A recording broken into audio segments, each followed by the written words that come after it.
Hey friends, it is Mindee and today is day number 6 of the Rudiment a Day Challenge. This is a challenge for all my drummer friends where we're going to do a video of one of the standard 40 rudiments, one a day for 40 days. After I post the video with the lesson and the quick demonstration, I challenge all those drummers out there to post a video themselves doing the rudiment of the day and tag hashtag Rudiment a Day Challenge, hashtag the name of the rudiment, which today will be the double stroke roll. And I came up with this as a way to do a little drum contest. So if you're interested in entering the contest, tag me at MindeeAnnaJ on Instagram. At the end of the 40 days, I will randomly pick 2 people that have tagged me to win a free hour-long drum lesson. I appreciate it, but you don't even have to enter that contest if you want to join the challenge. Let's have some fun. Let's play these rudiments for everybody. Rudiments are so important. You can learn how to play the drum set without knowing the rudiments, but definitely knowing these rudiments will take you to a whole new level. And I'm very, very grateful that I actually learned all the rudiments before I even touched the drum kit. Thank you, marching band. But anyway, let's get started with that double stroke roll. So, double stroke roll means there's going to be 2 distinct hits on each side. 1, 2, 1, 2, 1, 2, 1, 2. We're going to do equal distance apart and equal volumes. So when you're going at a slower tempo, 2 full strokes is totally cool. 1, 2, 1, 2, 1, 2, 1, 2, 1 and 2 and 3 and 4 and.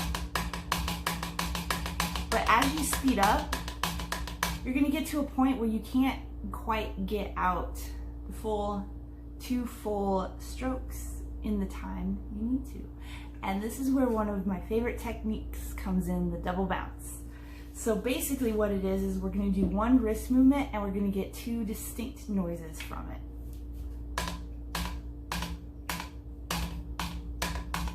That one was the best.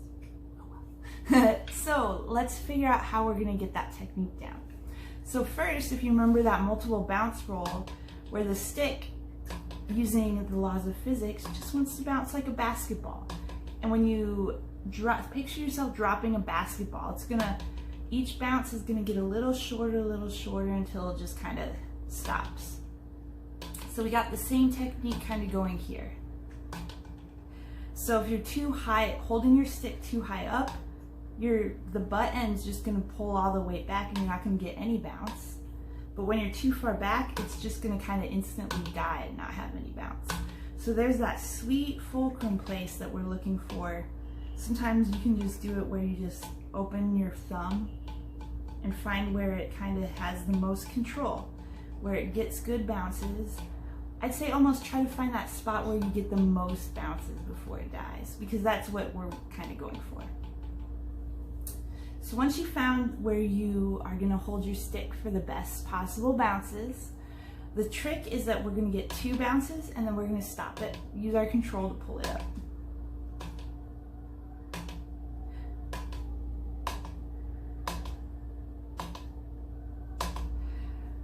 So when I do this, during the bounce, I kind of release my fingers a little bit. I keep them there for control. I'm not like tea partying it up, but I kind of loosen my grip to where the grip is just at that fulcrum point so that I can use them to grip the stick to pull them up after the second bounce to maintain good control.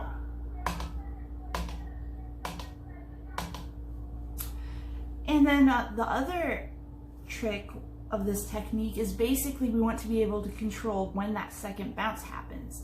Like you can have a nice open one or you can have a really fast one. And how I'm doing that is by adding just a little bit of tilt to the stick and just kind of putting a little bit of weight on that fulcrum point where I'm tilting the weight on the top just past the weight on the bottom. So if my normal hit's like this, I'll do a little bit of a tilt like that, where I'm kind of rotating in a circle, the weight, to control how fast it goes. Because when you're doing these fast, you still want them to be equal distance apart. You don't want to have like, I can't even do it really bad, but you know what I mean. You don't want it to have that heartbeat or that hiccup, the da-da-da-da-da-da. You want it to be nice and da-da-da-da-da-da-da-da-da, machine gun-ish. So make sure you can do your double stroke rolls both with the full open, 2 full strokes in a row, and make sure you can do them with this double bounce technique.